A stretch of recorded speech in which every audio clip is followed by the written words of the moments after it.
on a peaceful Sunday morning in 1941. In an instant, the world was completely turned upside down. We're about to dive deep into the attack on Pearl Harbor, the one single event that catapulted the United States right into the heart of World War II. So, how on earth did it all go down? You've probably heard these words before. President Franklin D. Roosevelt absolutely nailed the shock and the fury of an entire nation. But to really, truly understand what this day of infamy means, we've got to rewind the clock and see what lit the fuse. Just look at this. This is the image that shocked the world. The very heart of the U.S. Pacific Fleet, on fire, broken, sitting in its own harbor. The question on everybody's lips was just, how? How could something like this have possibly happened? Well, this story, it doesn't really start on December 7th. Nope. It begins years before, with a really high-stakes game of geopolitical chess between the United States and an incredibly ambitious, rapidly expanding Japanese empire. So, in response to what Japan was doing over in Asia, the U.S. started to tighten the screws, economically. First, they cut off vital supplies like scrap metal and fuel. Then came the real knockout blow, a full-on oil embargo. This stopped 80% of Japan's oil supply in its tracks. And for the final step, a freeze on all Japanese assets. Japan's war machine was quite literally running out of gas. This put Japan's leadership in an impossible corner. They had a stark choice. Either they retreat, give up their conquests in total humiliation, or they gamble everything. A single, decisive blow to go out and seize the resources they needed to keep fighting. Well, they chose to gamble. And that incredible gamble had a name, Operation Z. This was an unbelievably audacious plan, the brainchild of Admiral Isoroku Yamamoto, designed to take Japan's single biggest obstacle in the Pacific right off the map. And the target was right here, Pearl Harbor, Hawaii. It was a massive naval base, and it was home to the entire U.S. Pacific Fleet. Yamamoto knew, he just knew that if Japan was going to succeed with its plans for the Pacific, this fleet had to be neutralized. Now, on paper, the objective seemed pretty straightforward. A quick knockout blow that would buy them 6 months of freedom to expand without any American interference. But Yamamoto himself, who had actually spent time in America, he had this deep, nagging fear. He knew that if this turned into a long, drawn-out war, Japan stood no chance against the sheer industrial power of the United States. And the tool for this massive gamble was the Kato Blue Tie, a huge and top-secret naval strike force. We're talking 6 of Japan's absolute best aircraft carriers, a full escort of battleships and cruisers, the whole shebang.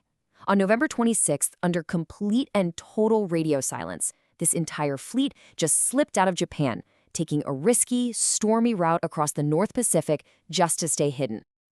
So, as this enormous Japanese fleet is secretly steaming its way towards Hawaii, back on the island of Oahu itself, a series of almost unbelievable moments and mischances were starting to line up.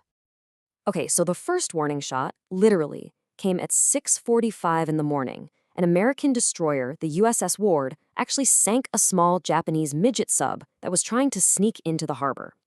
Now, that report was a huge piece of the puzzle, but it got slowed down, lost in the chain of command. Then, just 17 minutes later, a second, even bigger warning appeared, this time on a radar screen. Over at the brand new Apana Point radar station, a couple of Army privates saw something that just blew their minds. A blip appeared on their screen, but it was so big, it was more planes than they had ever seen in their lives, and they were heading straight for Oahu. They did their job, they called it in to the duty officer. But he made a fatal assumption. He figured it was just a flight of American B-17 bombers that were scheduled to arrive that morning from the mainland, and he told them those 4 infamous words. Don't worry about it. That was it. That was the last, best chance to sound the alarm. And so at 7:55 a.m., with every warning missed, the first wave of 183 Japanese planes screamed down from the sky onto a completely unsuspecting Pearl Harbor. The famous code was sent back to the fleet, Tora, Tora, Tora. They had done it. They had achieved complete and total surprise. In the chaos that followed, hundreds of bombs were dropped, but one found its mark with absolutely devastating precision. It was a single armor-piercing shell, weighing nearly 1,800 pounds, and it was heading straight for the battleship USS Arizona. That single bomb sliced through the decks and hit the forward ammunition magazine. The explosion it caused was so massive, it literally lifted the entire 33,000-ton battleship out of the water. From that moment, the Arizona was gone. It sank to the bottom of the harbor in just 9 minutes. And trapped inside were 1,177 sailors and Marines. That's nearly half of all the American lives that were lost that entire day. Their bodies were never recovered. The sunken ship became their final tomb, and it remains there to this very day. Less than an hour later, a second wave of 171 planes came in to finish the job. But this time, things were different. The element of surprise was long gone. American sailors, even in the middle of all that devastation, had scrambled to their guns and were putting up one heck of a fight. By 10 a.m., it was all over. The Japanese planes were gone, vanishing just as quickly as they'd appeared. And as the smoke finally started to clear, the sheer scale of the attack was horrifying. But in all that wreckage, a few key details started to emerge that would change the entire course of the war. You see, the Japanese commander, Admiral Nagumo, he made a critical decision. He decided not to launch a third wave of attacks. And this turned out to be a massive strategic mistake. Why? Because he missed the most important targets of all, America's aircraft carriers, which by pure luck were all out at sea on maneuvers. And he left the harbor's vital repair docks and, maybe most importantly, the massive fuel tanks completely untouched. That meant Pearl Harbor could get back in the fight way sooner than Japan ever expected. When you look at the final numbers, the imbalance is just staggering. Over 2,400 Americans were killed, compared to just 64 Japanese. 19 U.S. ships were sunk or badly damaged, 8 of them battleships. So if you're looking at it from a purely military, tactical point of view, the attack was a stunning, unbelievable success for Japan.